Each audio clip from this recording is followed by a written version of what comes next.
Good afternoon, all of you. Good afternoon, Ishan, Dipyanshu, Shreyans, Sachin, Ayush, Saurabh, सृष्टि। आज हम लोग का फोर्थ लेक्चर होगा स्ट्रेट लाइन का। ठीक है आयुष। और आज हम लोग जो है ना देखेंगे एक्सरसाइज 1 में कुछ पार्ट था, बेसिक्स जो है ना अभी तक रह गया है आपका, जो कोसाइन फॉर्मूला है, साइन फॉर्मूला, ये सब स्ट्रेट लाइन में यूज होगा।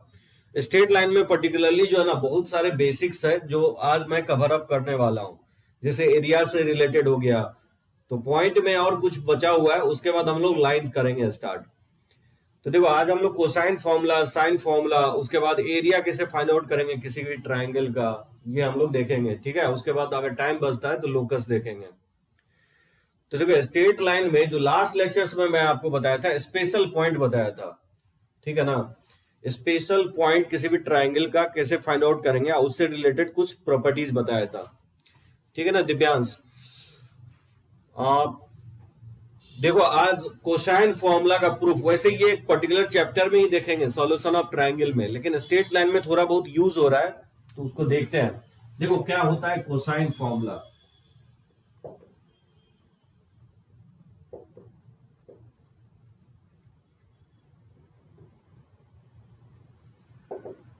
जैसे मान लो किसी ट्रायंगल में, जैसे ये ट्रायंगल है एबीसी, ये मैं लास्ट क्लास चीजों में भी बताया था कि एंगल ए के अपोजिट इसको स्मॉल ए बोलते हैं, इसको स्मॉल बी, इसको स्मॉल सी। तो जो कोसाइन फॉर्मूला होता है, ये अगर एंगल ए अगर फाइंड आउट करना चाहते हो तो कॉस ए इक्वल टू होता है, ठीक है, इसके एडजेसेंट का स्क्वायर का सम होता है, यानी B square plus c square और अपोजिट के स्क्वायर का माइनस कर देंगे, अपॉन हो जाएगा 2bc। ठीक है ना, ये कॉस ए होता है। उसी तरह से कॉस बी का फॉर्मूला, ये एंगल अगर फाइंड आउट करना हो तो इसके एडजेसेंट का स्क्वायर का सम होगा, यानी ए स्क्वायर प्लस सी स्क्वायर और ये सामने के स्क्वायर का माइनस हो जाएगा बी स्क्वायर, अपॉन हो जाएगा 2ac। ठीक है ना, उसी तरह से cos c इक्वल टू होता है cos c, ये एंगल अगर फाइंड आउट करना हो तो इसके एडजेसेंट का स्क्वायर का सम होगा, यानी ए स्क्वायर प्लस बी स्क्वायर और माइनस सी स्क्वायर, अपॉन हो जाएगा ट्वाइस ए बी। ठीक है ना, लोग इसको इस तरह से भी लिखता है इस फॉर्मूले को, अगर यहां से ए स्क्वायर निकालोगे तो ये हो जाएगा B square plus c square और ये माइनस हो जाएगा 2bc cos a। इस तरह से भी लिख सकते हैं इस फॉर्मूले को। ठीक है ना, ये फॉर्मूला यूजफुल इसलिए है क्योंकि मान लो कुछ तीन साइड अगर दिया गया हो ट्राइंगल का और ट्राइंगल का एंगल अगर फाइंड आउट करना हो, ये फॉर्मूला काफी हेल्प करता है। इसी को हम लोग बोलते हैं cosine formula, cos A cos B cos सी। उसी तरह से इसको भी चाहो तो इस फॉर्मेट भी लोग मेमोराइज रखते हैं। बी स्क्वायर इक्वल टू हो जाएगा a square plus c square minus twice a c into cos of b हो जाएगा। ठीक है ना, बहुत सारे चैप्टर में यूज होगा, फैक्टर्स में हम लोग देखेंगे इसका यूज काफी होता है, इवन फिजिक्स केमिस्ट्री में भी काफी यूज होता है इसका, इस फॉर्मूले का। अब देखो फर्स्ट टाइम आप इस फॉर्मूले को देख रहे हो तो इसका प्रूफ भी जानना चाहिए कि कैसे लिखा गया है फॉर्मूले। आई थिंक बहुत इजीली फिर डाइजेस्ट कर लोगे आप। देखो क्या कर रहे हैं, इसको प्रूफ करने के लिए इससे पॉपुलर ड्रॉप कर देता हूँ। ठीक है ना, तो लेट्स से ये पॉपुलर ड्रॉप कर रहा है, लेट्स से इस लेंथ को मैं लेट्स से एज्यूम कर लेता हूँ x। ठीक है ना, तो बताओ ये टोटल लेंथ a है, तो ये लेंथ कितना होगा, x अगर सब्ट्रैक्ट कर दें तो इस लेंथ को लिख सकता हूँ a माइनस एक्स। ठीक है ना, ये लेंथ हो जाएगा a माइनस एक्स। अब देख सकते हो इस ट्राइंगल में, इस ट्राइंगल में अगर फाइंड आउट करना चाहते हो या पाइथागोरस लगा लो, सबसे बेस्ट होगा कि इसको d मान लो इस पॉइंट को। तो इन ट्राइंगल ABD में बताओ पाइथागोरस से क्या लिख सकता है, 90 के अपोजिट हाइपोटेनस होगा तो सी स्क्वायर इक्वल टू लिख सकता है, ये इक्वल होगा x square plus AD square हो जाएगा। तो यहां से आप एडी स्क्वायर इक्वल टू हो जाएगा सी स्क्वायर माइनस एक्स स्क्वायर। ठीक है ना, उसी तरह से इन ट्राइंगल ACD में, इन ट्राइंगल ACD में फिर से पाइथागोरस अगर अप्लाई करोगे तो 90 के अपोजिट ये हाइपोटेनस होगा, तो बी स्क्वायर इक्वल टू लिख सकता है a माइनस एक्स का होल स्क्वायर और प्लस हो जाएगा एडी का स्क्वायर। यहां से भी आप एडी का स्क्वायर फाइंड आउट कर सकते हो, ये इक्वल हो जाएगा B square minus a minus x का होल स्क्वायर। ठीक है ना, अब ये इक्वेशंस 1 और 2 से लेफ्ट अगर इक्वल है, नहीं इक्वल है, एडी स्क्वायर और एडी स्क्वायर इक्वल है, तो इसके राइट को इक्वल कर सकते हैं। तो लिख सकता हूं from 1 and 2 AD square equal है c square minus x square, ये इक्वल हो जाएगा b minus a minus x का होल स्क्वायर। ठीक है ना, तो जगह c square minus x square equal हो जाएगा बी ए स्क्वायर, अब माइनस और a माइनस बी के होल स्क्वायर से इसको ओपन कर देंगे तो 2ax अब प्लस हो जाएगा एक्स स्क्वायर। अगर मान लो ब्रैकेट को ओपन कर देता है तो ये हो जाएगा b a square minus A square और माइनस माइनस प्लस हो जाएगा 2ax और माइनस एक्स स्क्वायर हो जाएगा। ठीक है ना, ये एक्स स्क्वायर से एक्स स्क्वायर ये कैंसिल आउट हो जाएगा। तो बताओ इसको 2x निकालेंगे तो क्या होगा, 2x इक्वल टू हो जाएगा, इसको लेफ्ट साइड ले आएंगे तो सी square plus A square minus B square हो जाएगा। ठीक है, ये होगा, यहां से आप अगर x का वैल्यू निकाल सकते हो। अब यहां से आप फाइंड आउट कर सकते हो, देखो cos b क्या होता है, यहां से cos b अगर निकालोगे, मैं कंसीडर कर रहा हूं इन ट्रायंगल एबीडी में, इन ट्रायंगल एबीडी में अगर cos b फाइंड आउट करते हो क्या होगा, इस ट्रायंगल में cos b base upon hypotenuse होगा, नहीं होगा, x अपॉन c हो जाएगा और x का वैल्यू यहां से पुट कर दोगे तो a C square plus A square minus B square और अपॉन हो जाएगा 2a इंटू c तो पहले से ही है। ठीक है, तो ये प्रूफ करना था a square plus b square minus upon हो जाएगा 2ac, ये हो गया इसका प्रूफ आपको cos b। उसी तरह से आप इस ट्राइंगल में एसीडी में निकालोगे तो cos c आ जाएगा।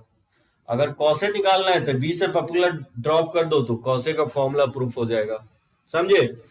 इस तरह से आप प्रूफ कर सकते हो। दूसरा जो है ना, इसका फॉर्मूला साइन रूल है, साइन रूल ये कहता है, ये रूल कि a अपॉन साइन ए ये इक्वल होता है b अपॉन साइन बी और ये c अपॉन साइन सी। ठीक है, और ये इक्वल होता है 2r के, इसको हम लोग बोलते हैं sine rule. In any triangle ये एबीसी में होल्ड करेगा, चाहे ट्राइंगल एक्यूट हो या ऑब्ट्यूज हो या राइट एंगल ट्राइंगल हो, ये ऑलवेज होल्ड करेगा। a upon sine a equal to b upon sine b equal to c upon sine c, ये 2r के इक्वल होता है। जहां r क्या होगा, r जो होगा सरकम रेडियस होगा, सरकम रेडियस ऑफ सरकम सर्किल। ठीक है, सरकम सर्किल ऑफ ट्राइंगल एबीसी। ये वैसे भाई ये बताया कि एबीसी बाय 4 डेल्टा होता है, नहीं होता है, ये मैं लिखवा चुका आपको, एबीसी बाय 4 डेल्टा के इक्वल होता है, जहां डेल्टा क्या होगा, एरिया ऑफ ट्राइंगल होता है। ठीक है, डेल्टा जो होगा यहाँ पे एरिया ऑफ ट्राइंगल के इक्वल होगा। तो बहुत इजी है, इसको प्रूफ कर सकते हो। ठीक है ना, इसमें आप साइन ए निकाल लो और फिर साइन बी निकाल लो, दोनों को डिवाइड कर दोगे तो आ जाएगा, ये प्रूफ हो जाएगा। तो इसको बोलते हैं हम लोग कोसाइन रूल और साइन रूल। अब बोलोगे कि इसका इंपॉर्टेंट क्या है इस फॉर्मूले का, फॉर्मूले कोसाइन फॉर्मूला इंपॉर्टेंट होगा जब साइड का लेंथ दिया गया हो और एंगल फाइंड आउट करना हो, तो कोसाइन फॉर्मूला काफी यूजफुल होता है। साइन फॉर्मूला में क्या होगा कि मान लो दो साइड और एक एंगल दिया गया हो और दूसरा एंगल अगर फाइंड आउट करना हो, या दो एंगल एक साइड दिया गया हो और दूसरा तीसरा साइड अगर फाइंड आउट करना हो, यानी साइड एंगल का कॉम्बिनेशन गिवन हो और अनदर साइड और एंगल फाइंड आउट करना हो, तो साइन रूल हम लोग अप्लाई करते हैं। बात समझ में आए सभी को, समझ में, ये कोसाइन फॉर्मूला होगा, ये साइन फॉर्मूला। इसमें किसी को कोई प्रॉब्लम हो तो आप टाइप कर सकते हो।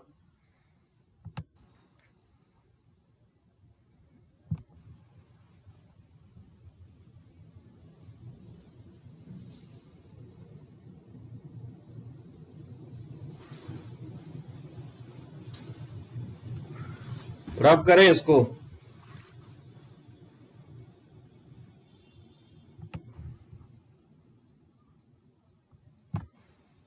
ओके चलो,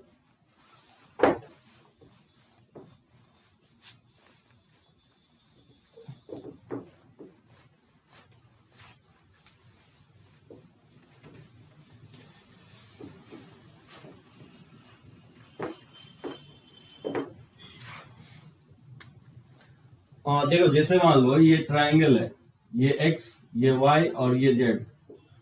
कोई बता सकता है cos थीटा क्या होगा? अगर मान लो इस ट्रायंगल में अगर cos थीटा फाइंड आउट करना हो तो कैसे निकालेंगे? फॉर्मूला ध्यान रखना है कि एडजेसेंट का स्क्वायर का सम होता है, यानी cos थीटा की जो एडजेसेंट साइड है वो x और z है, तो x square plus Z square और माइनस हो जाएगा सामने वाले साइड का स्क्वायर, अपॉन हो जाएगा 2xz। समझ में आया कैसे फॉर्मूला का हम अप्लाई कर रहे हैं? एकदम सही है सृष्टि, गुड। तो चलो इस पे कुछ क्वेश्चंस मैं ले लेता हूं। और जैसे मान लो ये क्वेश्चंस है, जैसे इसी असाइनमेंट में मैं आपको दिया था सेकंड क्वेश्चंस। ये क्वेश्चन था the vertices of A triangle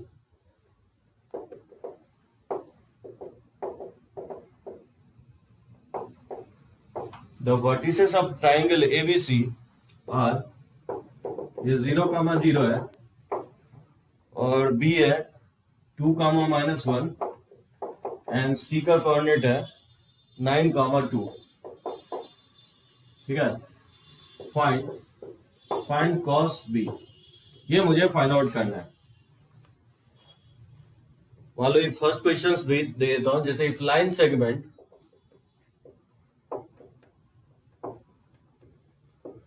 ठीक है, the line segment joining the point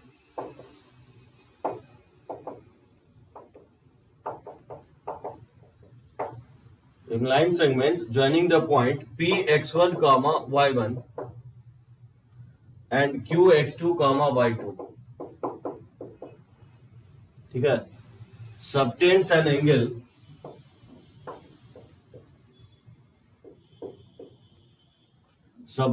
angle अच्छा ए लिखा हुआ है, ये ए नहीं होगा, अल्फा होगा, इसको करेक्ट कर लेना। subtends an angle alpha at the origin, ठीक है, eight the origin O, prove that,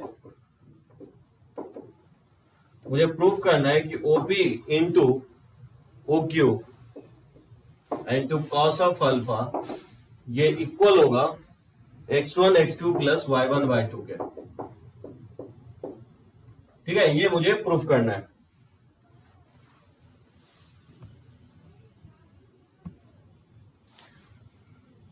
तो कैसे फाइंड आउट करेंगे? देखो, वर्टिसेस ऑफ ट्रायंगल्स दिया गया आपको, एक रफ डायग्राम ड्रॉ कर लो, कोई जरूरी नहीं है कि एग्जैक्ट प्लॉट करने की। मान लो ये ट्रायंगल है ABC, जिसका A का वर्टाइसिस 0,0 है और B का वर्टाइसिस जो है आपको 2,-1 है और C का वर्टाइसिस 9,2 है। और फटाफट डिस्टेंस फॉर्मूला का यूज कर लो। तो बताओ AB का लेंथ क्या होगा डिस्टेंस फॉर्मूला से? 4 + 1, ये √5 हो जाएगा। उसी तरह से BC का लेंथ निकालोगे तो √2 - 9 का होल स्क्वायर और प्लस हो जाएगा -1 - 2 का whole square.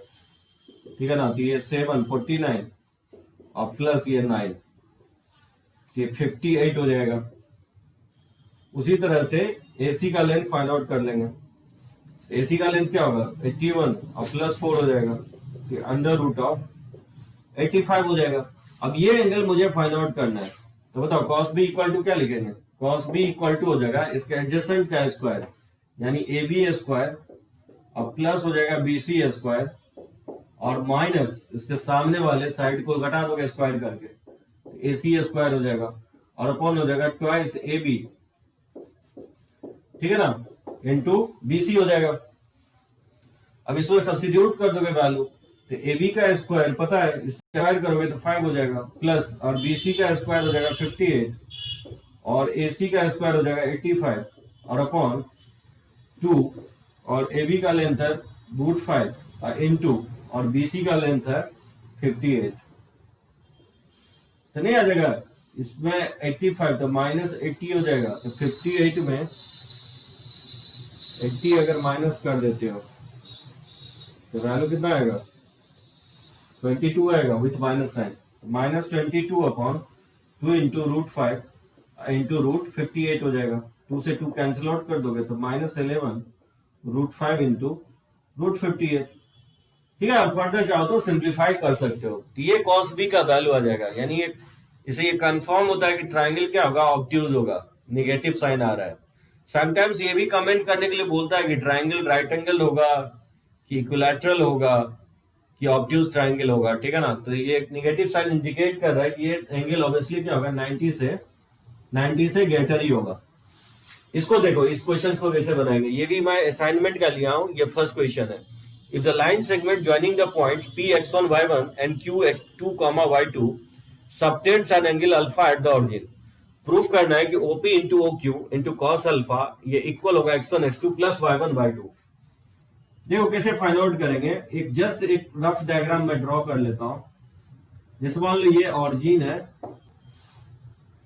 Line joining the point x1 subtend N angle alpha at the origin, और ये आपका P है x1 y1 और ये Q है x2 कामा y2, ठीक है ना। और subtend N angle alpha at the origin, origin पे अल्फा एंगल सबटेंड कर रहा है।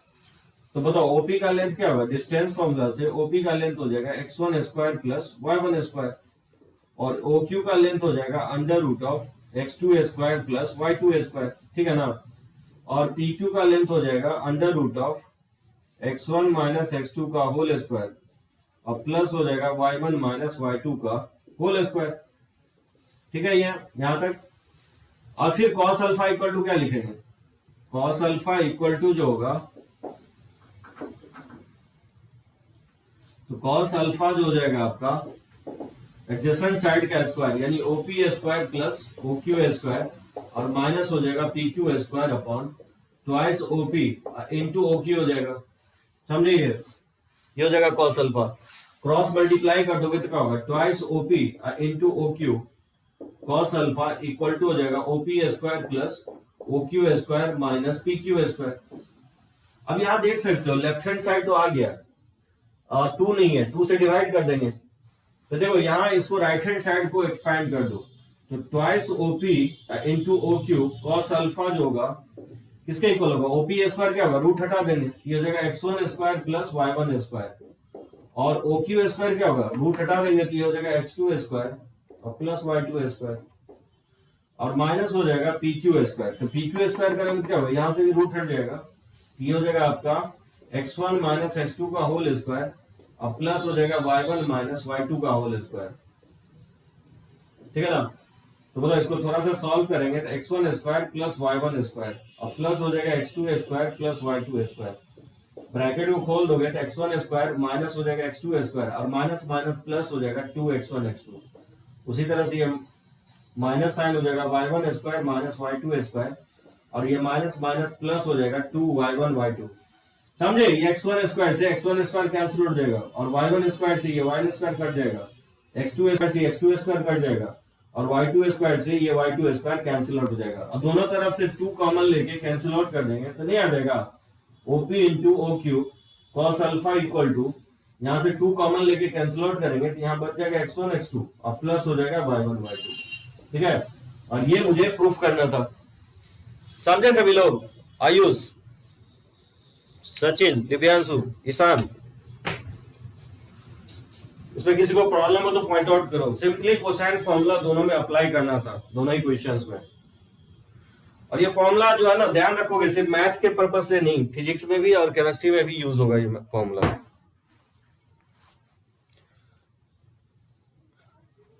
और सौरभ देखो क्या किया है कि ओ दिया गया ऑरिजिन है तो ये 0,0 होगा, पी का कोऑर्डिनेट दिया गया x1 y1 और क्यू का कोऑर्डिनेट जो है ना x2 y2 है। तो डिस्टेंस फॉर्मूला यूज करके ओपी का लेंथ निकाला हूं, ठीक है ना, x1 माइनस 0 का whole square plus y1 minus 0 का होल स्क्वायर। तो देखोगे ये under root of x1 square plus y1 square आएगा। उसी तरह से OQ का लेंथ निकाला हूं डिस्टेंस फॉर्मूला से, under root of x2 square plus y2 square का अंडर रूट होगा, ठीक है ना। और फिर PQ का लेंथ निकाला हूं x1 माइनस x2 का whole square plus y1 minus y2 का होल स्क्वायर का अंडर रूट। अब देखो इसमें कोसाइन फॉर्मूला लगा रहे हैं तो अगर ये एंगल निकालना है, cos अल्फा निकालना है तो इसके एडजेसेंट एंगल का स्क्वायर करेंगे, ठीक है ना। तो OP स्क्वायर अब प्लस हो जाएगा OQ स्क्वायर और माइनस हो जाएगा PQ स्क्वायर अपॉन हो जाएगा twice times of OP into OQ। इसमें तो कोई दिक्कत नहीं है ना, वही सेकेंडली बता रहा हूं, इसमें तो कोई प्रॉब्लम नहीं होना चाहिए।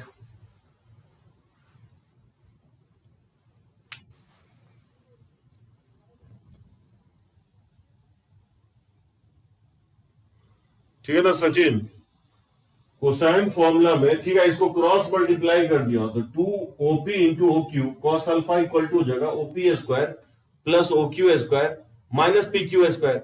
और फिर लेफ्ट हैंड साइड रहने दिया है एज इट इज, ठीक है, और राइट हैंड साइड मैं वैल्यू पुट किया हूं, क्योंकि लेफ्ट हैंड साइड जो है ना ओपी ओक्यू के टर्म में दिया गया आंसर, तो left hand side value put नहीं करेंगे, एज इट इज रखेंगे, राइट हैंड साइड सिर्फ वैल्यू पुट करेंगे। तो ओपी स्क्वायर क्या होगा, रूट हट जाएगा ना, ओपी स्क्वायर सिर्फ करना है तो अगर आज ओपी स्क्वायर कर रहे हो तो सिर्फ रूट हट जाएगा, तो ये पुट कर दिया। इसमें क्या होगा, इस ब्रैकेट को खोलोगे ना तो ये a माइनस बी के होल स्क्वायर से एक्सपैंड कर देंगे, लेकिन इस माइनस से जब मल्टीप्लाई करोगे ना तो ये माइनस माइनस और यहाँ माइनस 2x1 x2, और ये माइनस जब मल्टीप्लाई होगा तो माइनस माइनस प्लस हो जाएगा 2x1 x2। उसी तरह से y1 माइनस y2 के होल स्क्वायर को जब एक्सपैंड करोगे तो y1 square plus y2 square minus 2y1 y2 आएगा, और जब ब्रैकेट को ओपन करोगे, ठीक है ना, सृष्टि ये सब बता दिया जाएगा जो है ना, यहाँ पे जो है ना कोशिश करो पढ़ाई का बात करने की, ऑनलाइन ऑफलाइन चक्कर में जो है ना पूरा साल बर्बाद हो गया है सृष्टि।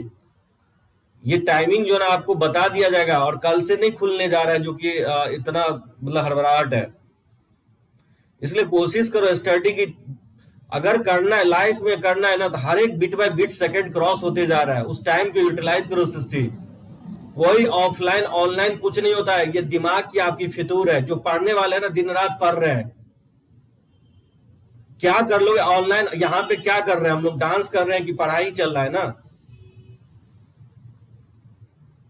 फिजिकल हम लोग का इंटरेक्शन नहीं हो रहा है, लेकिन फिर भी हम लोग 4-5 मंथ से इंटरेक्ट कर रहे हैं कि नहीं। नॉलेज मैटर्स करता है, अगर नॉलेज नहीं है ना तो ये ऑफलाइन ऑनलाइन धरे का धरे रह जाएगा, कोई याद नहीं करने वाला है। एकदम टाइमली आपको सब कुछ शेड्यूल बता दिया जाएगा, तो फालतू का टाइम वेस्ट मत करो, क्योंकि यहाँ पे सब लोगों का डाटा खर्च हो रहा है, हम लोग एक इकट्ठा है इस प्लेटफॉर्म पे कुछ यूजफुल काम करने के लिए, तो मैं चाहता हूं कि ये टाइम यूटिलाइज हो, ठीक है ना, ये समझ में आ गया सचिन? ओके चलो।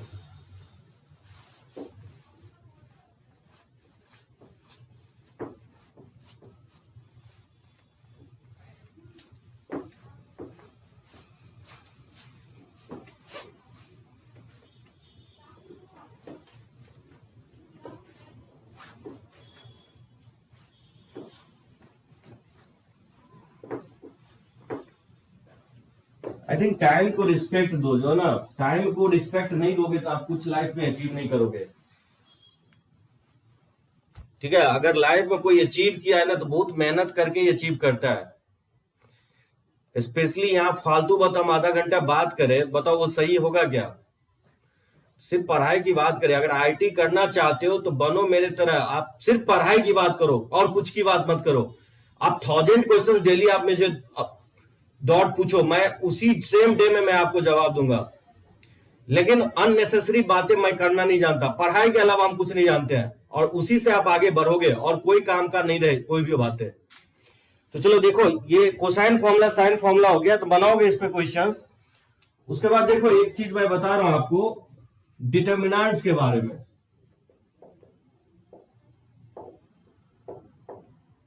डिटर्मिनेंट्स क्या होता है? देखो ये कहीं ना कहीं हम लोग को स्ट्रेट लाइन से यूज होगा, हर एक चैप्टर में यूज होगा, तो इसको अच्छे से समझोगे डिटर्मिनेंट्स के बारे में। वैसे ये सेपरेट चैप्टर है 12th में जाओगे तो, मैट्रिक्स एंड डिटर्मिनेंट्स, लेकिन क्योंकि यहाँ स्ट्रेट लाइन में यूज होगा इसलिए मैं बता रहा हूं आपको। देखो इसको वर्टिकल लाइन से डिनोट किया जाता है, ए बी सी डी, ठीक है। इसको हम लोग बोलते हैं रो, ये फर्स्ट रो सेकेंड रो, इसको बोलते हैं हम फर्स्ट कॉलम सेकेंड कॉलम, ठीक है। इसमें 2 रोज है और 2 कॉलम्स है, इसी को बोला जाता है second order determinants, is called, क्या बोलते हैं इसको, सेकेंड ऑर्डर डिटर्मिनेंट।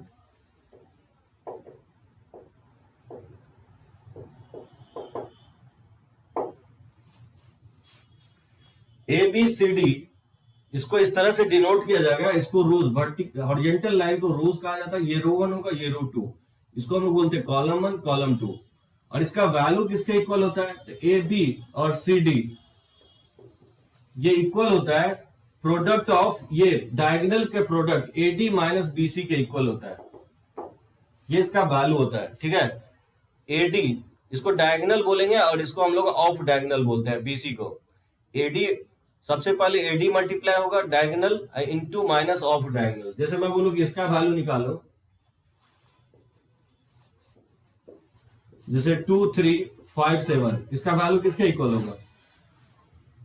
इसका वैल्यू जो होगा 2 इंटू 7 और माइनस हो जाएगा 5 इंटू 3, तो जाएगा 14 माइनस 15, तो इसका वैल्यू हो जाएगा -1। ठीक है ना, -1 होगा, 1 नहीं होगा। पहले इसको मल्टीप्लाई करना है, पहले मेन डायगोनल को और माइनस ऑफ डायगोनल होगा। जैसे 2 -1 और 5 7, इसका वैल्यू किसके इक्वल होगा? कौन मुझे बताएगा? 2 -1 5 7 का वैल्यू, दिव्यांशु। ईशान बोल रहा है 19 होगा, श्रेयांश भी 19 पे है। तो 2 इंटू 7 और माइनस हो जाएगा 5 इंटू -1, ये हो जाएगा 14 और माइनस माइनस प्लस 5। एकदम सही है कि 19 होगा, 21 नहीं 19 हो जाएगा। एकदम सही है सबका, 19 होगा। ठीक है आयुष भूषण, यस। तो मुझे लगता है ये पता चल गया होगा कि कैसे हम लोग फाइंड आउट कर रहे हैं। ठीक है ना, -3 6 और 1, इसका वैल्यू क्या होगा? -3 6 1।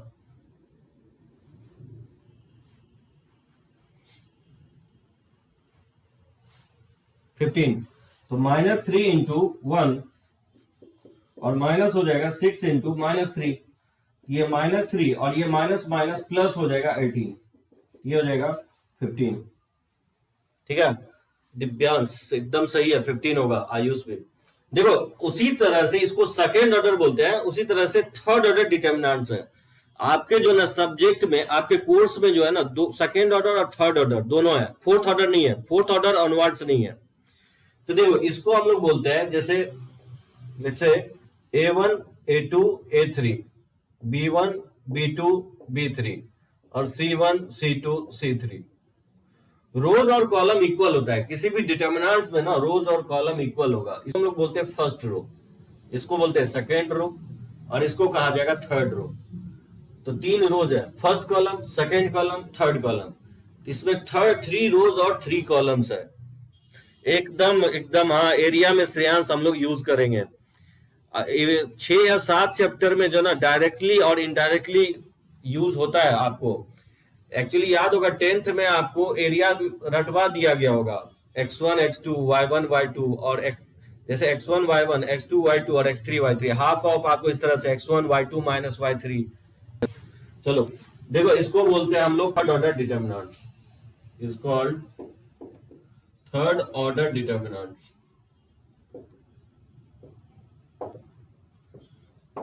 इसको थर्ड ऑर्डर इसलिए कहा गया क्योंकि इसमें 3 रोज एंड 3 कॉलम्स है। ठीक है ना, टोटल 9 एलिमेंट्स है, इसको एलिमेंट्स कहा जाता है इसके अंदर वाले को।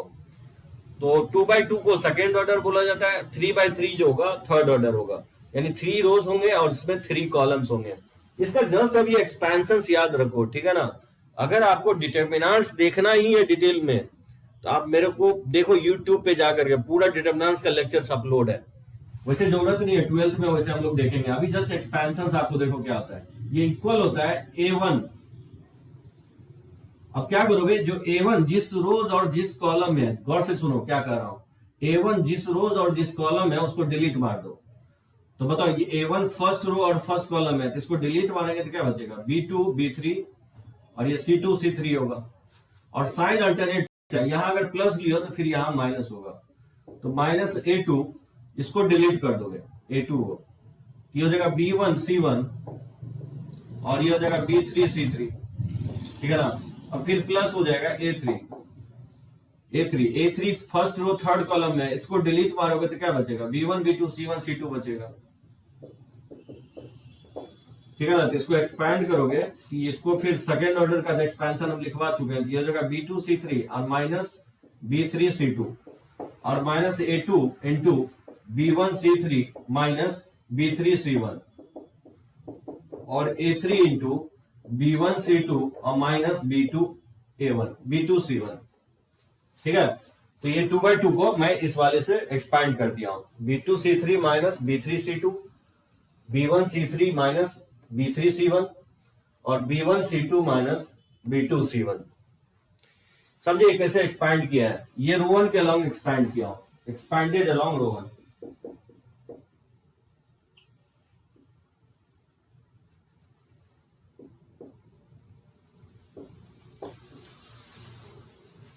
ठीक है।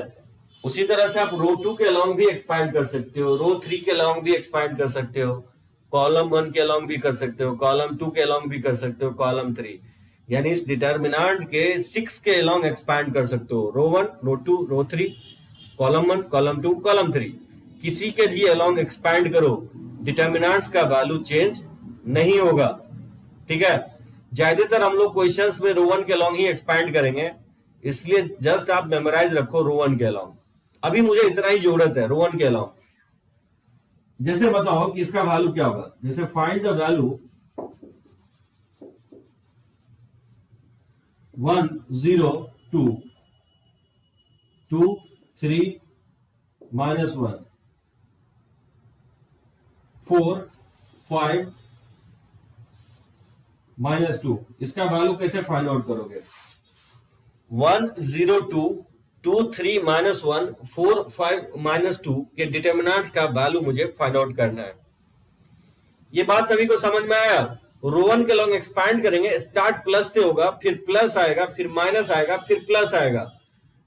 एक्सपेंशन का ये क्या है कि जैसे A1 लिखेंगे और A1 जिस रोज एंड कॉलम है उसको डिलीट मार देंगे और जो एलिमेंट बचेगा उसको 2x2 में रख देना है। फिर A2 जिस रोज और जिस कॉलम है उसको डिलीट कर देना है, तो बचेगा क्या? B1, ये बचेगा B1 C1 और B3 C3, ये पुट कर देना है, फिर प्लस A3। तो बताओ इसका आंसर क्या होना चाहिए? कौन मुझे फाइंड आउट करके बताएगा? 1 0 2 2 3 -1 4 5 -2 निकालो आप लोग, मैं भी स्लोली करके फाइंड आउट करके बताता हूं आपको। तो दिया 1 0 2 2 3 -1 4 5 -2।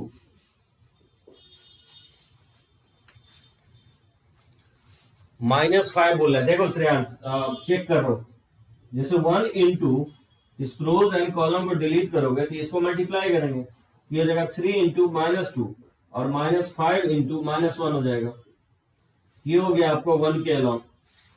फिर माइनस और 0 इसके अलाउंग करोगे तो 2 इंटू -2 और माइनस हो जाएगा 4 इंटू -1,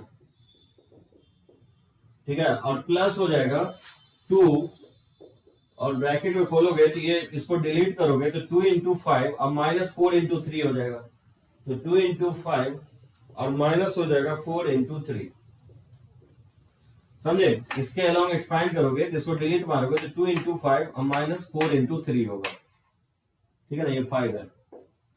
तो बताओ ये वैल्यू क्या हो जाएगा? ये हो जाएगा -6 और ये माइनस माइनस +5 हो जाएगा और ये तो 0 ही हो जाएगा और +2 इंटू और ये हो जाएगा 10 और -12, तो बताओ ये वैल्यू क्या आएगा? ये -1 हो जाएगा, ये तो 0 ही हो गया और +2 इंटू और ये -2, तो -1 -4 एकदम सही है। इसका आंसर जो है -5 के इक्वल होगा।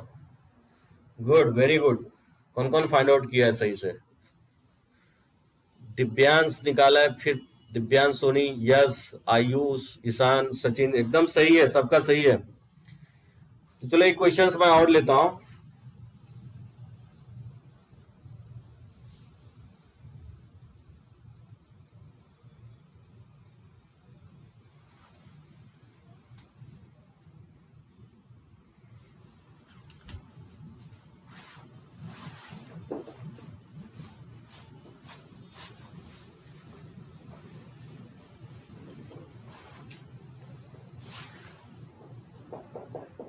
जैसे फाइंड द वैल्यू ऑफ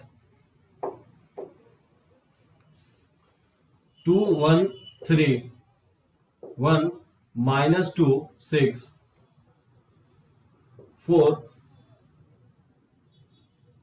-3 2, क्या होगा इसका वैल्यू?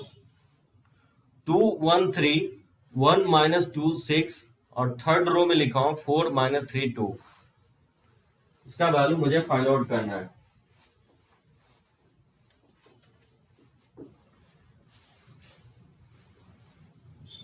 थोड़ा सा है, एक बार अगर पकड़ लिया ना तो फिर इसको फिर दिक्कत नहीं होगी, क्योंकि एक पूरा चैप्टर ही है, तो मैं चाहता हूं कि एक्सपेंशन आप लर्न कर लो अच्छे से, क्योंकि मैं फॉर्मूला रटवाना नहीं चाहता हूं आपको। अगर जब डिटर्मिनेंट्स की बात आई तो थोड़ा बहुत हम लोग डिटर्मिनेंट्स पढ़ ही ले तो खराबी नहीं है। देखो इसको एक्सपैंड करेंगे तो क्या होगा, आप लोग भी फाइंड आउट करो, मैं भी स्लोली करके फाइंड आउट करता हूँ। रो वन के अलॉन्ग एक्सपैंड करेंगे तो 2 इंटू, इसको डिलीट करेंगे तो क्या होगा 2 इंटू -2 और माइनस हो जाएगा -3 इंटू 6, ठीक है ना। फिर -1 इंटू, इसको डिलीट करेंगे तो 2 को 1 से मल्टीप्लाई करेंगे, 1 इंटू 2, ठीक है ना, और माइनस हो जाएगा 4 इंटू 6, और फिर प्लस और 3, इसको डिलीट करेंगे तो ये हो जाएगा 1 इंटू -3, ठीक है, माइनस हो जाएगा 4 इंटू -2, ये होना चाहिए।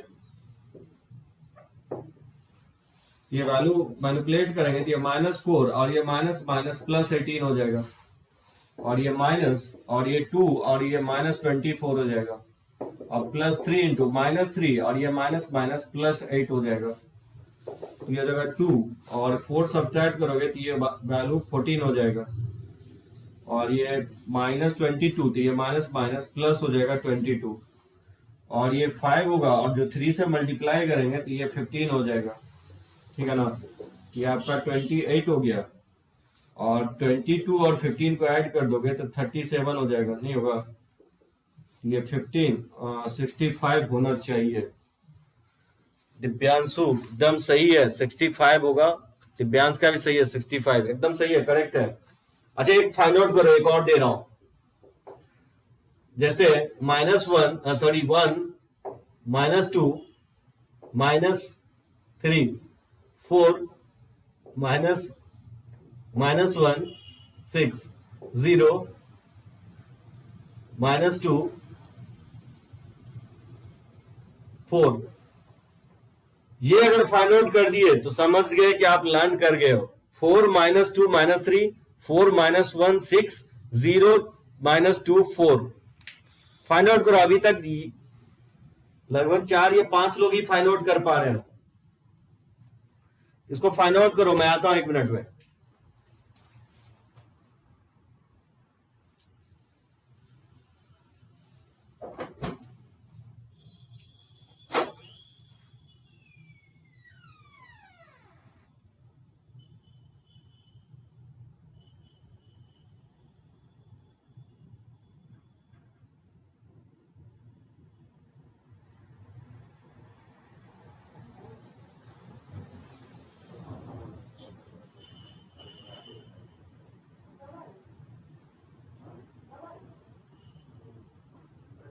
कॉल कर रहे हैं, एकदम एड्रेस आपको पता है तो जबरदस्ती कॉल करके रखते हैं। अरे घर में कोरोना काल में कहाँ जाएगा, आपको दे नहीं है यार, आपको पता है घर के बारे में। हाँ सेकंड फ्लोर पे, हाँ सेकंड फ्लोर, ठीक ठीक ठीक। अरे काम रहता है ना एकदम, काम को छोड़ कर क्या नहीं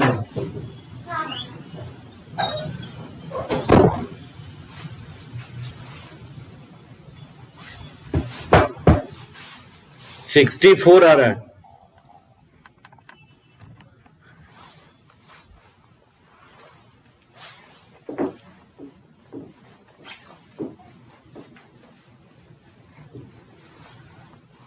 सिक्सटी फोर, तो चलो देखते हैं 64 आ रहा है क्या। जैसे 1 इंटू ये -4 और ये माइनस माइनस प्लस हो जाएगा 12, और -2 इंटू, इसको डिलीट करोगे तो 16 -0 और प्लस हो जाएगा -3,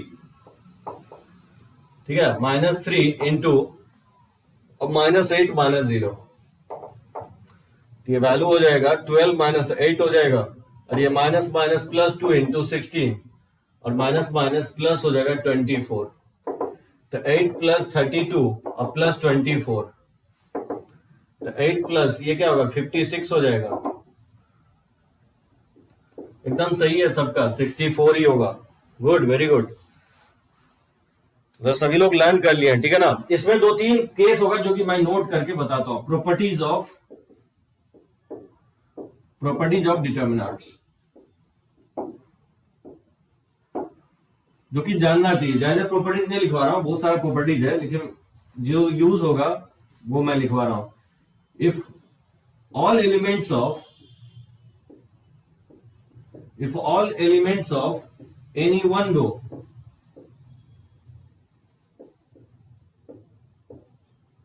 or column is 0, then its value is 0.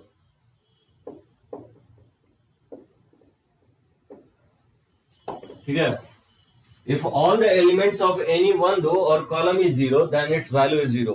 यानी किसी भी डिटर्मिनेंट्स के कोई भी रो और कॉलम, कोई भी एक रो कोई एक कॉलम, अगर सारे एलिमेंट 0 है तो डिटर्मिनेंट्स का वैल्यू 0 होगा. जैसे मान लो 2 4 6 5 7 9, इसका वैल्यू क्या होगा, 0 के इक्वल आएगा. ठीक है ना. जैसे मान लो ये एबीसी ले लें 0 0 0 और ये पी क्यू आर, तो देखना इसको जब एक्सपैंड करोगे तो ये वैल्यू आपको 0 आएगा. ठीक है, यानी कोई भी एनी वन रो या एनी वन कॉलम के अगर सारे एलिमेंट 0 है तो डिटर्मिनेंट्स के वैल्यू 0 होंगे. ठीक है, पहला प्रॉपर्टी. दूसरा properties, if the corresponding element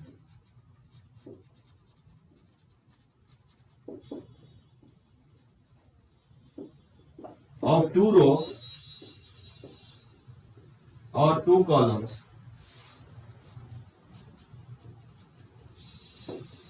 are identical, then value of determinants is 0.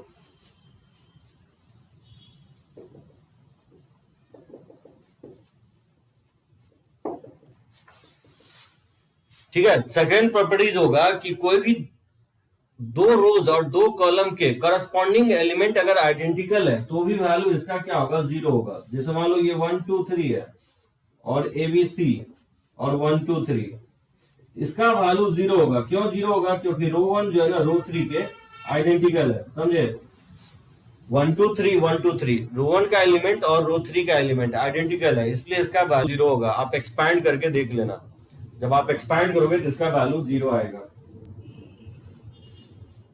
जैसे मान लो ये एबीसी पी क्यू आर, इसका भी वैल्यू क्या होगा, 0 होगा. क्योंकि यहाँ पे आप देख सकते हो कॉलम 1 जो है ना कॉलम 2 के आइडेंटिकल है, नहीं है आइडेंटिकल. कॉलम 1 एबीसी, तो कॉलम 1 कॉलम 2 के आइडेंटिकल है करस्पॉन्डिंग एलिमेंट, तो भी इसका डिटर्मिनेंट्स वैल्यू क्या होगा, 0 होगा. ये हो गया आपका सेकंड प्रॉपर्टीज. यहां तक कोई प्रॉब्लम? अगर कोई प्रॉब्लम हो तो पॉइंट आउट करो, तब तक मैं एक पिक लेता हूं.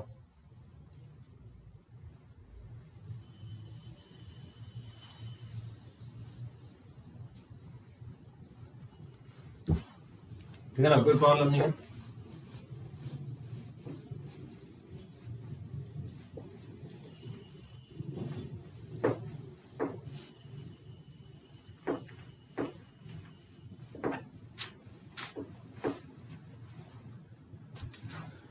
So, तीसरा प्रॉपर्टीज होगा, if any two row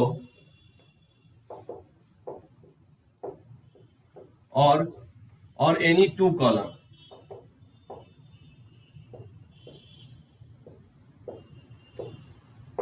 are interchanged,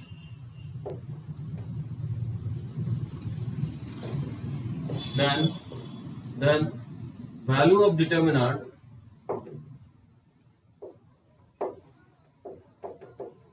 is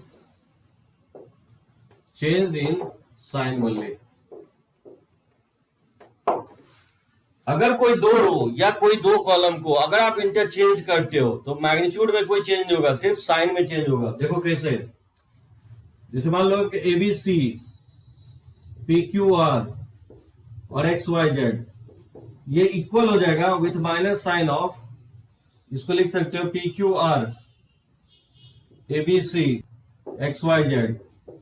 तो मैंने यहां क्या किया कि इंटरचेंज कर दिया, कॉलम 1 को मैंने कॉलम 2 के साथ इंटरचेंज कर दिया. तो यहाँ कॉलम 1 में एबीसी था और कॉलम 2 में पी क्यू आर था, तो इसको इंटरचेंज करके कॉलम 1 में पी क्यू आर ले आया और कॉलम 2 में एबीसी. अगर आप ऐसा करते हो तो मैग्नीट्यूड में कोई चेंज नहीं होगा, सिर्फ क्या होगा, माइनस साइन में चेंज होगा. ठीक है, जैसे मान लो ये ए पी एक्स है, बी क्यू वाई और सी आर जेड, ये ABC P Q R X Y Z. इसको आप चाहो तो माइनस साइन ऑफ ये भी लिख सकते हो, X Y Z P Q R और ए पी सी।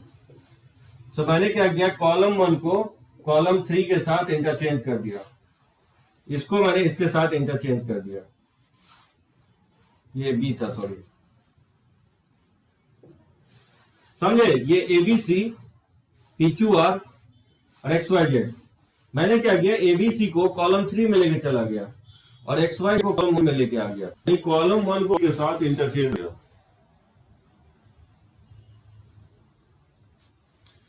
हाँ ईशान, ये वेक्टर में भी पढ़ना है आपको। क्रॉस प्रोडक्ट और डॉट प्रोडक्ट में अपने को जरूरत पड़ता है, क्रॉस में जनरली जरूरत पड़ता है, ठीक है ना ईशान। तो जब भी कॉलम 1 और कॉलम 3 जैसे इंटरचेंज यहां कर रहे हैं, एक्स वाई जेड को कॉलम 3 से मैंने कॉलम 1 के जगह और एबीसी कॉलम 1 है उसको कॉलम 3 के जगह ले आया, तो माइनस साइन आ जाएगा, ठीक है ना। इस तरह से आप फाइंड आउट कर सकते हो। जैसे एक और एग्जांपल ले लेता हूं, जैसे ये एबीसी है, P Q R X Y Z, इसको लिख सकते हो minus of C R Z B Q Y और ए पी एक्स। मैंने क्या किया, यहां पे रो 1 को रो 3 के साथ इंटरचेंज कर दिया, ठीक है ना। ए पी एक्स जो रो 1 में था उसको मैं ले जा करके रो 3 में रख दिया, और जो रो 3 में था सी आर जेड उसको मैंने रो 1 में रख दिया, यानी रो 1 और रो 3 को इंटरचेंज किया, तो क्या होगा, माइनस साइन आ जाएगा, ठीक है। समझे ये थर्ड प्रॉपर्टीज।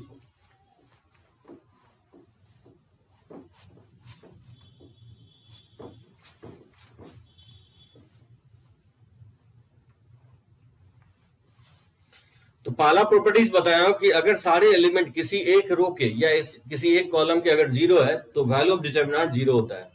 सेकंड प्रॉपर्टीज बताया कि दो रो या दो कॉलम अगर सारे एलिमेंट अगर आइडेंटिकल है तो भी डिटरमिनेंट्स का वैल्यू जीरो होता है, ठीक है। और थर्ड प्रॉपर्टीज बताया कि कोई किसी दो रो या दो कॉलम को इंटरचेंज करने पे डिटरमिनेंट्स में क्या होता है, माइनस साइन आ जाता है। मुझे इसी की जरूरत है, ज्यादा जरूरत नहीं है, ठीक है ना। ऐसे बहुत सारे प्रॉपर्टीज हैं, अगर डिटरमिनेंट्स में इंटरेस्टेड हो तो आप देख सकते हो जो है ना डिटरमिनेंट्स का लेक्चर्स। वैसे मुझे इस तरह की ही जरूरत है। देखिए उसके बाद एरिया ऑफ ट्राइंगल,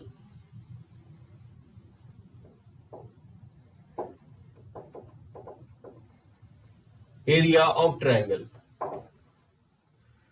जैसे मान लो कि कोई ट्राइंगल है जिसका वर्टाइसेस दिया गया है, ये x1 y1 है और b x2 y2 और c x3 y3। तो जो एरिया ऑफ ट्राइंगल होता है, एरिया ऑफ ट्राइंगल एबीसी, ये इक्वल होगा half of determinants of x y1 1, x2 y2 1 और x3 y3 1 होता है, ठीक है। और इसका मॉड वैल्यू लोगे क्योंकि एरिया ऑलवेज क्या होता है, पॉजिटिव होता है, तो जब भी निगेटिव साइन आएगा तो इसका मॉड ले लोगे। If points are taken in anti-clockwise order,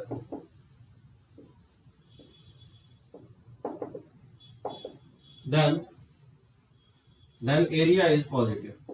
उस केस में एरिया देखना पॉजिटिव आएगा, ठीक है ना। if points are taken in clockwise sense या clockwise direction, then the area is negative। उससे कोई फर्क नहीं पड़ेगा, मैग्नीट्यूड पे कोई फर्क नहीं पड़ेगा। देखो मैं क्या करने की कोशिश कर रहा हूं, डिटरमिनेंट्स में जो ना ये जो डायरेक्शन है, ये डायरेक्शन एंटी क्लॉकवाइज सेंस है। अगर पॉइंट को अगर देखो तो एंटी क्लॉकवाइज डायरेक्शन में प्लॉट किया हूं, x1 y1 फिर मैं x2 y2, इधर ऐसे नहीं कर रहा हूं, मैं इस तरह से प्लॉट किया हूं।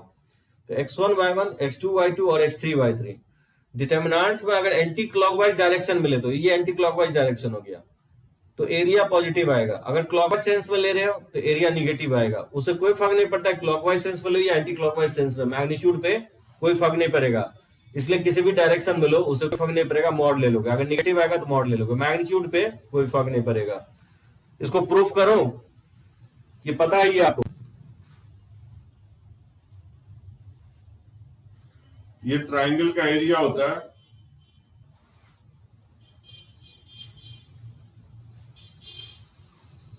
पता है ना? तो चलो इसका एप्लीकेशन पार्ट पे जाए तो जोड़ देते हैं। तो देखो इस पे कुछ क्वेश्चंस मैं लेता हूं। इसी को लोग 10th में जाना एक्सपैंडेड फॉर्म में याद रखता है, x1 y2 minus y1 plus x2, इस तरह से मेमोराइज रखता है। तो डिटरमिनेंट फॉर्म में याद रखो, कोई प्रॉब्लम नहीं है। देखो इस पे questions,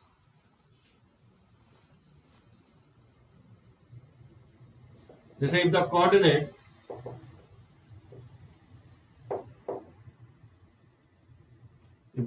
of 2 points A and B are 3, 4 and 5, -2, ठीक है, respectively.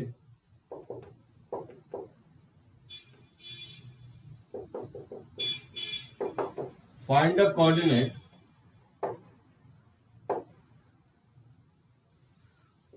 coordinate of any point P if PA equal to PB,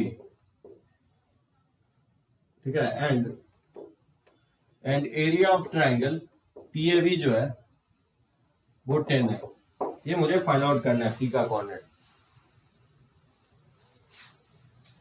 ये क्वेश्चन जो है ना बहुत पहले सब्जेक्टिव में एडवांस में आया था। तो AB का कोऑर्डिनेट दिया गया 3, 4 और 5, -2, और P कोई पॉइंट है जिससे PA इक्वल टू PB हो जाए और एरिया ऑफ ट्राइंगल PAB 10 हो जाए। तो बोल रहा है P का कोऑर्डिनेट फाइंड आउट करो। तो देखो कैसे हम लोग फाइंड आउट कर लेंगे। जैसे मान लो ये कोऑर्डिनेट A है, एक रफ डायग्राम मैं ड्रॉ कर रहा हूं, 3, 4 है और B जो है आपका 5, -2 है। तो मान लेता हूं P का coordinate let's say x, y है और ये P है और ये PB, ये लेंथ क्या है, इक्वल है।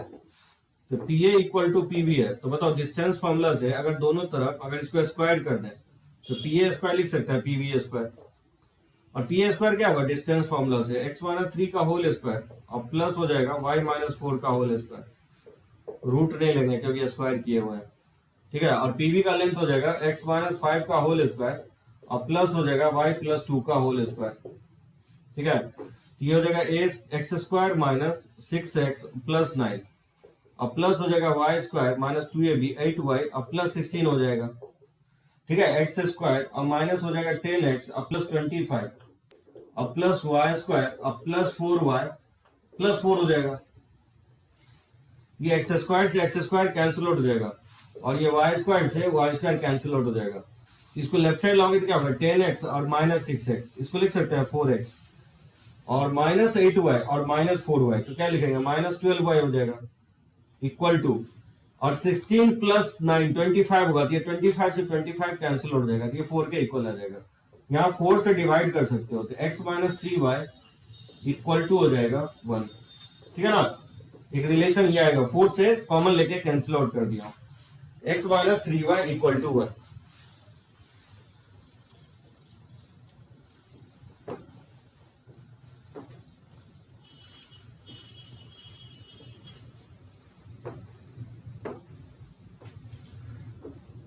अब तो एरिया ऑफ ट्राइंगल क्या दिया है, एरिया ऑफ ट्राइंगल PAB 10 दिया गया, ये ±10 लोगे, बहुत इंपॉर्टेंट।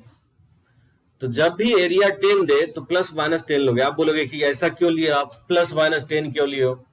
अभी जस्ट मैं कमेंट कर रहा था कि अगर पॉइंट आपने प्लॉट करके एंटी क्लॉकवाइज लिया तो एरिया प्लस आएगा, अगर पॉइंट P क्लॉकवाइज लिया तो एरिया निगेटिव आएगा। तो यहाँ P पॉइंट प्लॉटेड नहीं है ना, P पॉइंट ऐसे लेंगे क्योंकि P पॉइंट इस साइड है तो इस साइड भी तो हो सकता है P पॉइंट, जिससे कि एरिया जैसे इसका 10 है उसी तरह नीचे भी तो पॉइंट ले सकते हैं P पॉइंट, इसका एरिया 10 हो जाएगा, नहीं हो जाएगा, इसका भी एरिया 10 हो सकता है ना। तो P ऊपर लेते हो तो एंटी क्लॉकवाइज सेंस हो गया, P अगर नीचे लेते हो तो क्लॉकवाइज सेंस हो गया। ध्यान रखना, बहुत इंपॉर्टेंट पॉइंट। क्वेश्चंस लेने का पर्पस यही था, जब भी आपको कोऑर्डिनेट ज्योमेट्रीज में एरिया दिया गया रहे ऑलवेज आपको +- लेना है, एक से ज्यादा आंसर हमेशा आएगा, ठीक है ना आयुष। अब देखो एरिया ऑफ ट्रायंगल क्या लिखोगे, हाफ ऑफ डिटरमिनेंट्स फॉर्म में क्या लिखोगे, x y 1 फिर 3 4 1 और फिर हो जाएगा 5 माइनस 2 1। इसी को प्लस माइनस 10 के इक्वल कर देंगे, ठीक है ना। तो बताओ इस 2 को क्रॉस मल्टीप्लाई कर दे और इसको एक्सपैंड करेंगे तो क्या होगा, x इंटू 4 माइनस माइनस, ये 6 हो जाएगा। और इसको एक्सपैंड करोगे तो ये 3 माइनस 5 तो माइनस 2 हो जाएगा। अब प्लस 1 इंटू माइनस 6 और माइनस 20, ये प्लस माइनस 20 हो जाएगा। ये समझे कैसे लिखा है, रो 1 के लॉन्ग मैं एक्सपैंड कर दिया हूं। ये जगह 6x और ये प्लस 2y और माइनस 26, ये प्लस माइनस 20 हो जाएगा। तो 6x plus 2y minus 26 either 20 के इक्वल होगा, यानी तो 6x प्लस y माइनस 20 के इक्वल होगा। तो यहां से आपको 6x प्लस 2y ये 46 हो जाएगा और ये माइनस 26, और नहीं तो 6x प्लस 2y ये 6 के इक्वल हो जाएगा। तो 2 से डिवाइड करेंगे तो 3x plus y equal to 23 हो जाएगा, यानी तो 3x plus y equal to 3 हो जाएगा। इसको मैं सॉल्व कर लेता हूं फ्रॉम 1 एंड 2, बारी बारी से सॉल्व करोगे, ठीक है। x का वैल्यू इसमें पुट कर देना तो y का वैल्यू आ जाएगा। तो x और y का वैल्यू फाइंड आउट करोगे तो देखना 2 कोऑर्डिनेट आएगा x और y का, पता है कि नहीं। दोनों साइमल्टेनियस इक्वेशन सॉल्व करना जानते हो कि नहीं, 2 इक्वेशन इन 2 वेरिएबल। बहुत सारा मेथड आपको 10th में बताया गया होगा, substitution method, elimination method, cross multiplication method, ठीक है ना। तो किसी भी मेथड से निकाल लो आप, समझे। तो यहां से 2 वैल्यू आएगा, ये 46 23 हो जाएगा, ठीक है। तो यहां से 2 वैल्यू आपको आएगा। किसी में इसको डाउट हो तो पूछ सकते हो आप। P का 2 कोऑर्डिनेट इसलिए आया है, एक पॉइंट ऊपर होगा एक पॉइंट नीचे होगा, एक एंटी क्लॉकवाइज में लेंगे तो एरिया प्लस में आएगा, और P अगर नीचे लेते हैं तो क्लॉकवाइज सेंस में आएगा, एरिया निगेटिव आएगा। थोड़ा सा दिक्कत आ सकती है, हो सकता है डिटर्मिनेंट्स में, ये थोड़ा बहुत प्रैक्टिस करोगे। अगर फर्स्ट टाइम जो देख रहे हो तो हो सकता है एक्सपेंशंस में आपको टाइम लगे, इस पे कुछ क्वेश्चंस पे प्रैक्टिस करोगे, ठीक है। बुक में आपको मिल जाएगा, डिटर्मिनेंट्स वाले बुक में। तो इस तरह से, लेकिन ध्यान इसमें एक बात ये रखना है, जब ये एरिया दे तो आंसर 1 से ज्यादा आएगा। इसमें किसी को डाउट हो तो पॉइंट आउट करो। सचिन, ईशान, समझे।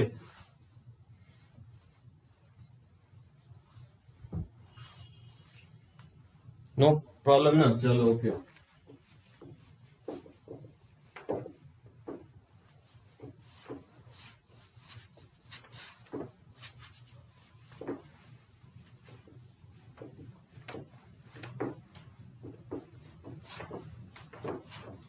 अभी जो ना 1-2 लेक्चर रुक जाओ, उसके बाद ही स्ट्रेट लाइन का क्वेश्चंस बनाना।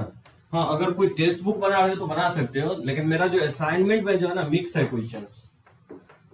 तो जैसे ही लाइन शुरू करेंगे ना तो उसके बाद बनाना शुरू करोगे, क्योंकि आज भी मैं पॉइंट ही कवर कर रहा हूं आपको। एक देखो, मैं एरिया ऑफ पॉलीगन पे जैसे लेता हूं, जैसे मान लो ये क्वेश्चंस ले लेता हूं, उसके बाद पॉलीगन पे आता हूं।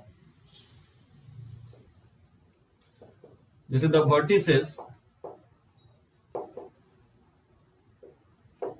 vertices of a quadrilateral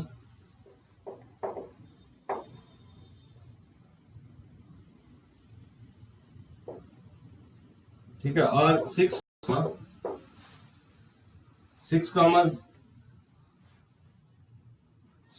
3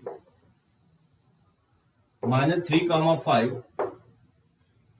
4, -2 and x, 3x,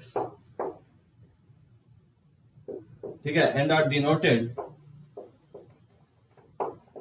denoted by A, B, C and D, ठीक है, रेस्पेक्टिवली।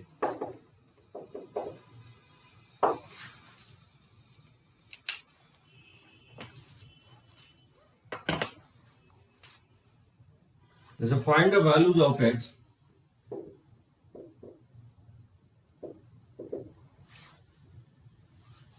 so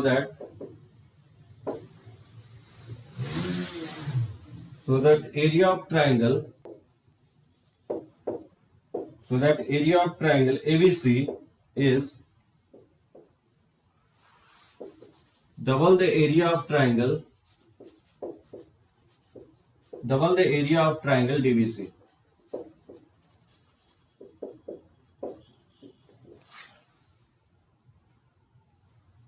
ठीक है ना।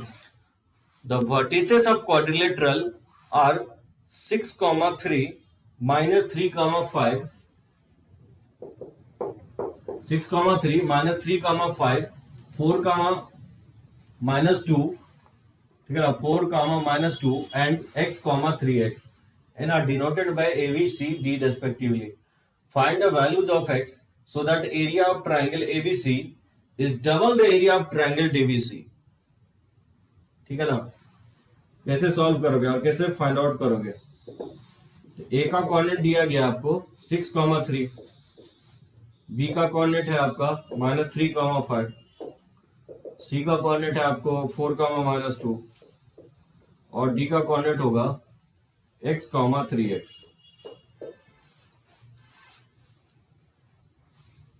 तो कैसे फाइंड आउट करोगे? सबसे पहले आप निकालोगे एरिया ऑफ ट्राइंगल एबीसी और उसको क्या लिखोगे? ए बी सी। ए का कोऑर्डिनेट क्या है? 6, 3, 1। बी का कोऑर्डिनेट क्या है? बी का -3, 5, तो -3, 5, 1 और सी का कोऑर्डिनेट क्या है? 4, -2, तो 4, -2, 1। ये होगा एरिया। इसको एक्सपांड कर लो, हाफ ऑफ लिख सकते हैं 6 इंटू और 5 -+2 और -3 इंटू -3 और ये -4 हो जाएगा, अब +1 इंटू और ये +6 हो जाएगा और -20 हो जाएगा, हाफ ऑफ और ये 6 इंटू 7 और ये -3 और ये -7 हो जाएगा और प्लस हो जाएगा माइनस, ठीक है, 6 सब्ट्रैक्ट करोगे तो -14 हो जाएगा। इसको लिख सकते हो हाफ ऑफ 42 और +21 और +-14 हो जाएगा। ये वैल्यू कितना आएगा? 53 में 14 घटा दोगे तो ये वैल्यू 49 होगा क्या? 49/2 हो जाएगा। तो ये एरिया ऑफ ट्राइंगल एबीसी जो आ जाएगा 49/2 आ जाएगा, ठीक है ना। उसके बाद आप डीबीसी का एरिया निकालोगे। तो देखो एरिया ऑफ ट्राइंगल डीबीसी, बताओ डी का कोऑर्डिनेट क्या होगा? डी का कोऑर्डिनेट दिया गया है x, 3x, तो x, 3x 1 हो जाएगा। डी बी का कोऑर्डिनेट क्या है? डी बी सी, तो डी का तो लिख दिया, बी का -3,5 है तो -3, 5, 1 और सी का कोऑर्डिनेट है 4, -2, तो 4, -2, 1। ठीक है, इसको एक्सपैंड करोगे तो क्या होगा? हाफ ऑफ लिख सकते हैं x और ये जगह 5 -+2 और -3x इंटू -3 और ये -4 हो जाएगा, +1 इंटू ये -+6 -20 हो जाएगा। तो ये जगह हाफ ऑफ और ये 7x और ये -7 तो प्लस हो जाएगा 21x हो जाएगा और ये माइनस आपका 14 हो जाएगा, ठीक है ना। तो 21 और 7 ये 28x और -14/2 हो जाएगा और इसको लिख सकते हैं 14x -7। इसका मॉड वैल्यू लिखोगे, ठीक है ना, क्योंकि यहाँ पे प्लॉटेड नहीं है, एक कोऑर्डिनेट वेरिएबल है, इसका मॉड लिखोगे। क्वेश्चंस में लिख रहा है कि एरिया ऑफ ट्राइंगल एबीसी जो है डबल है एरिया ऑफ ट्राइंगल डीबीसी से। तो बताओ एरिया ऑफ ट्राइंगल एबीसी निकाल चुके हैं, ये किसके इक्वल है? 49/2 के इक्वल है और ये ट्वाइस है एरिया ऑफ ट्राइंगल डीबीसी के, यानी 14x -7 का मॉड वैल्यू के इक्वल है। ठीक है ना, इसको 49 यानी 14x -7 का मॉड वैल्यू जो जाएगा 49/4 हो जाएगा, ठीक है ना, 2 से डिवाइड कर दिया तो 14x -7 इक्वल टू हो जाएगा +-49/4। यहां से सॉल्व करोगे तो x का 2 वैल्यू आएगा, एक तो 11 ठीक कर रहा हूं कि नहीं, हाफ ऑफ हाफ वहां से 2 से डिवाइड हो जाएगा, ठीक है ना। तो एरिया ऑफ ट्राइंगल डीबीसी हो जाएगा, ये area of triangle ABC is double the area of triangle DBC. Right लिखा हुआ है x 3x, कहां गलती किया? 7x 21 28x -14 14x -7 14। Area of triangle DBC होगा हाफ ऑफ डी बी और सी, ठीक है, 4 -2 1।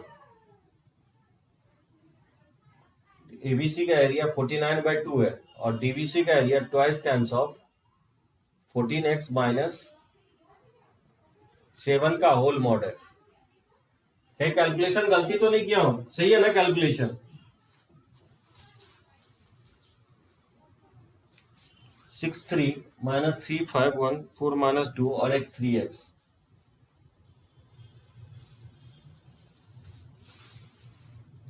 ठीक है ना? ये वैल्यू फाइंड आउट करोगे तो 11/8 और दूसरा वैल्यू आएगा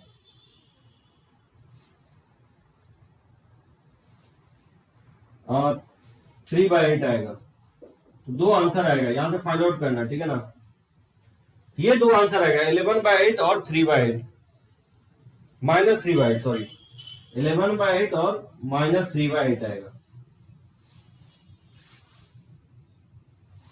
पॉइंट आउट करो, किसी को कोई प्रॉब्लम है तो। यहां जो है ना मॉड लगाओगे प्लस माइनस, मैं अभी जस्ट कमेंट किया हूं, जब भी एरिया की बात होगी तो वैल्यू एक से ज्यादा हमेशा आएगा। ठीक है ना? सृष्टि कुछ बोल नहीं रही है। सृष्टि गुस्सा नहीं करो, मैं जो है ना तुम्हारे बेनिफिट के लिए बता रहा हूं। ये सब बातें बाद में भी कर सकते थे, क्लास के लेंथ के एंड में भी। पॉइंट आउट करो, कोई दिक्कत नहीं है ना आयुष? ओके चलो, कोई प्रॉब्लम नहीं है। रब करें इसको, तो चलो एक पिक ले लेते हैं और आगे बढ़ते हैं।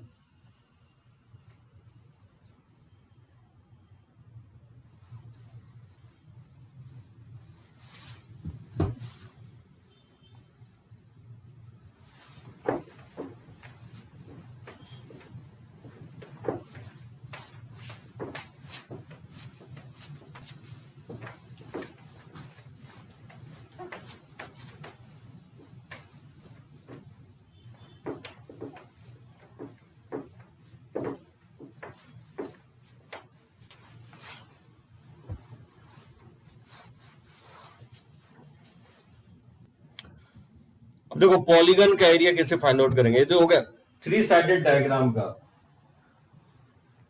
Area of polygon.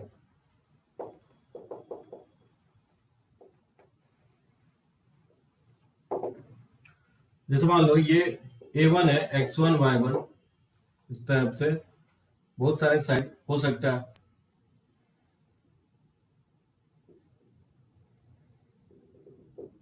A2 मान लेता हूं, A3, इस तरह से ये लेट से AN मान लेता हूं। तो ये हो जाएगा x2, y2, x3, y3।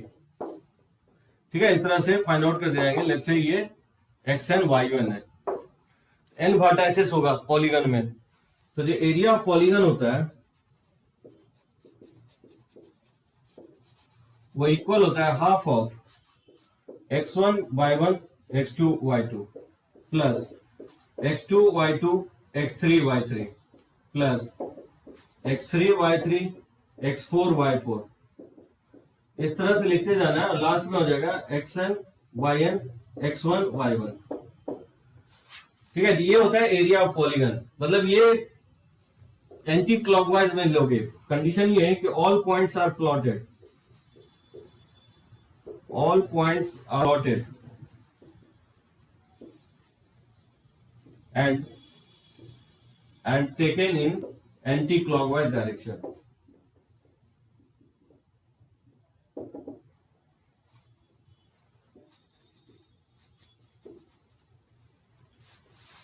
ठीक है? सारा पॉइंट जो है ना प्लॉट होना चाहिए और एंटी क्लॉकवाइज डायरेक्शन में ले रहे हैं। मतलब स्टार्ट कहीं से भी कर सकते हो, जैसे x1 से कर रहे हैं ना, तो x1 y1 x2 y2 x2 y2 x3 y3 x3 y3 x4 y4 और लास्ट में क्या होगा xn yn x1 y1। यानी x1 y1 से शुरू किया है तो एंड अप कहां पे होना चाहिए? x1 y1 पे ही होना चाहिए।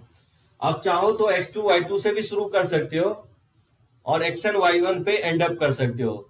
तो आप ये फॉर्मूला जो है ना यूज आप ट्रायंगल के लिए भी कर सकते हो। अगर आपको मान लो 3/3 डिटरमिनेंट्स टफ लगता है तो ट्रायंगल का एरिया आप 3 वर्टाइसेस आएगा, तो ऑब्वियसली 3 वर्टाइसेस आएगा तो यहाँ पे जाके क्या आएगा? ये आएगा डिटरमिनेंट्स, ये डिटरमिनेंट्स आएगा और फिर यहाँ पे x3 y3 x1 y1 आ जाएगा। ठीक है? थर्ड ऑर्डर या फोर्थ मान लो, फोर्थ साइडेड डायग्राम या fifth sided diagram pentagon, six sided diagram hexagon, ये आपका जनरल फॉर्मूला हो गया। लेकिन इस फॉर्मूले के साथ ड्रॉबैक ये है कि जब 3 पॉइंट था तो प्लॉट करने की जरूरत नहीं पड़ी थी, मैग्नीट्यूड में कोई फर्क नहीं पड़ता था। लेकिन आपको इस फॉर्मूले में आपको हर एक पॉइंट प्लॉटेड होना चाहिए। 4 पॉइंट जब भी देता है तो उस पॉइंट को प्लॉट करके ही निकालोगे एरिया। अच्छा मान लो क्वेश्चंस देते हैं तो मुझे लगता है जस्टिफाई हो पाएगा, जैसे find the area of pentagon, find the area of pentagon whose vertices are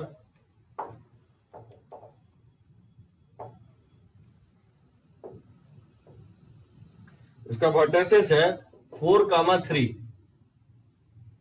-5,6 0, -7 3, -6 -7, -2। क्या लगता है इसका आंसर होना चाहिए? Find the area of pentagon whose vertices are 4,3 -5,6 0, -7 3, -6 -7, -2। इसका मुझे एरिया फाइंड आउट करना है। कौन मुझे बताएगा? मैं टाइम दे रहा हूं और फाइंड आउट करके बताओ सभी लोग।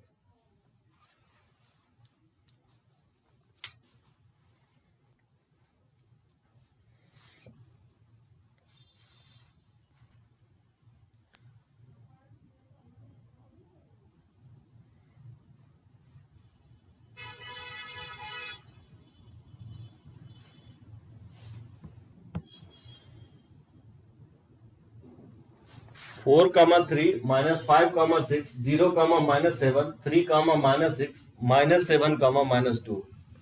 वीडियो रिजोल्यूशन स्लो है, यस बोल रहा है। Just a minute.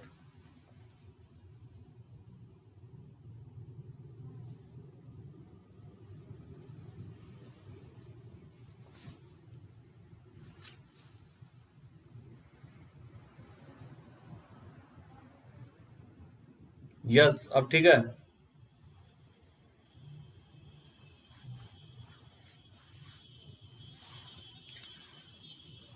देखो आप लोग जो है ना निकालोगे तो सबका आंसर हो सकता है या तो सेम आएगा या डिफरेंट आएगा। ये वाला लाइन बहुत इंपॉर्टेंट है। All points are plotted and taken in anti clockwise directions. यानी पॉइंट को आप प्लॉट करोगे, जब भी 3 पॉइंट से ज्यादा देता है तो पॉइंट को प्लॉट करोगे, रफली प्लॉट करो। तो 4, -4,3 कहीं यहां पे होगा 4,3, फिर -5,6 तो -5,6 यहां हो जाएगा, -5,6 0, -7 कहीं यहां पे होगा 0, -7 ठीक है ना। 3, -6 तो 3, -6 यहां पे लिख सकते हो 3, -6 ये पॉइंट हो जाएगा। और -7, -2 तो -7, -2 कहीं आप बोल सकते हो -7, -2। इसको ज्वाइन करना है तो ये पेंटागन आएगा, ये आएगा। इसी का मुझे एरिया चाहिए। तो बताओ एरिया ऑफ पेंटागन क्या होगा? एरिया ऑफ पेंटागन हो जाएगा हाफ ऑफ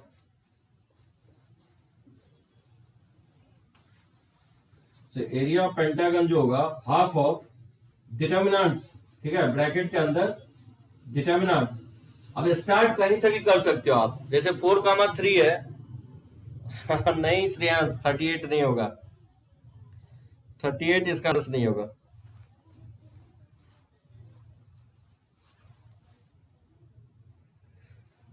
देखो श्रेयांश स्टार्ट कहीं से, जैसे 4,3 से कर रहा हूं, स्टार्ट आप कहीं से भी कर सकते हो, -5,6 से भी कर सकते हो आप, या -7, -2। मैंने 4,3 से ही कर रहा हूं तो 4, 3, फिर दूसरा कोऑर्डिनेट क्या होगा -5, 6 प्लस -5, 6, फिर उसके बाद -7, -2 प्लस -7, -2, फिर उसके बाद 0, -7 प्लस 0, -7, फिर 3, -6 प्लस फिर 3, -6 और फिर कहां आ जाएगा 4, 3 आ जाएगा।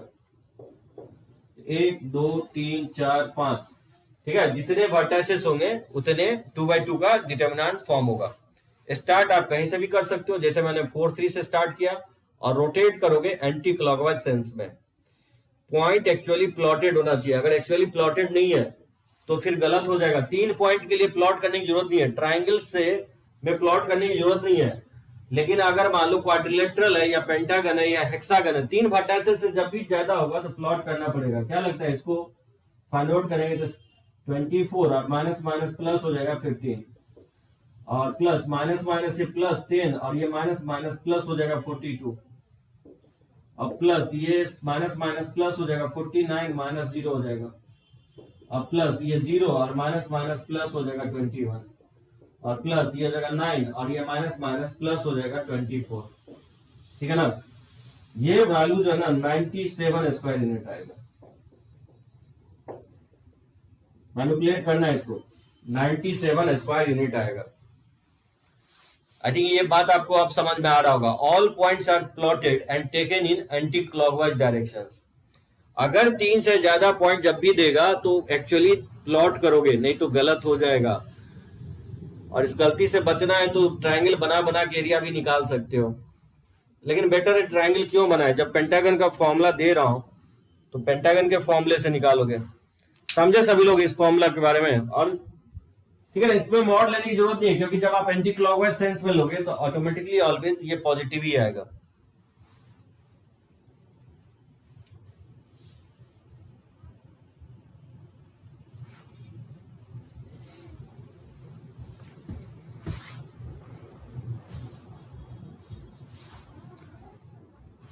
ना करें इसको,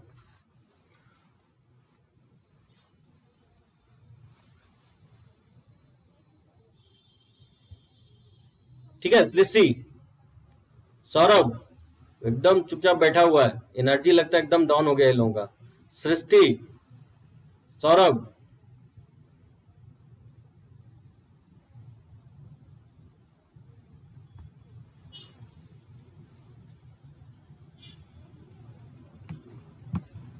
चलो ओके।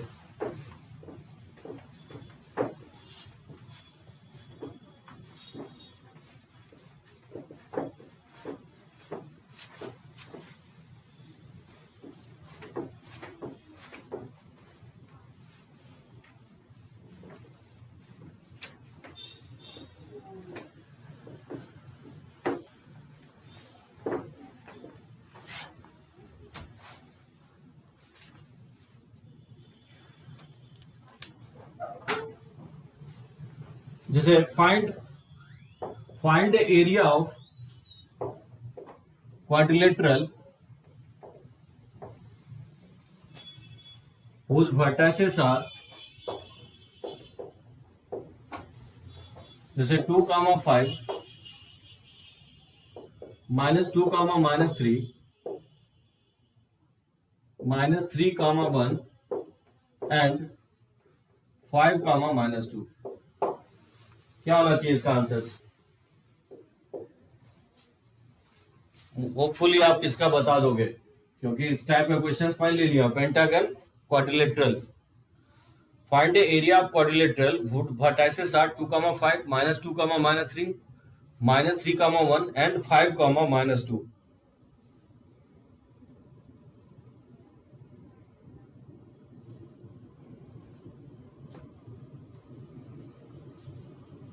फाइंड आउट करो क्या होगा इसका आंसर।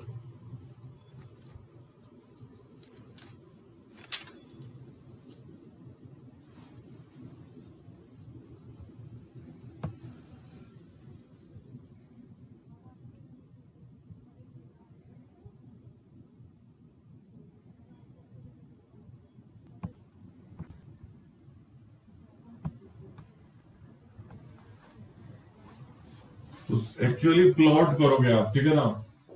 इसको बिना प्लॉट किए हुए फाइंड आउट नहीं करोगे। तो 2, 5 2, 5 कहीं यहां पे होगा 2, 5 और -2, -3 -2, यहां हो सकता है थर्ड क्वाड्रेंट में -2, -3, 1 तो -3, 1 कहीं यहां पे हो जाएगा -3, 1 और 5, -2 तो कहीं यहां पे होगा 5, -2।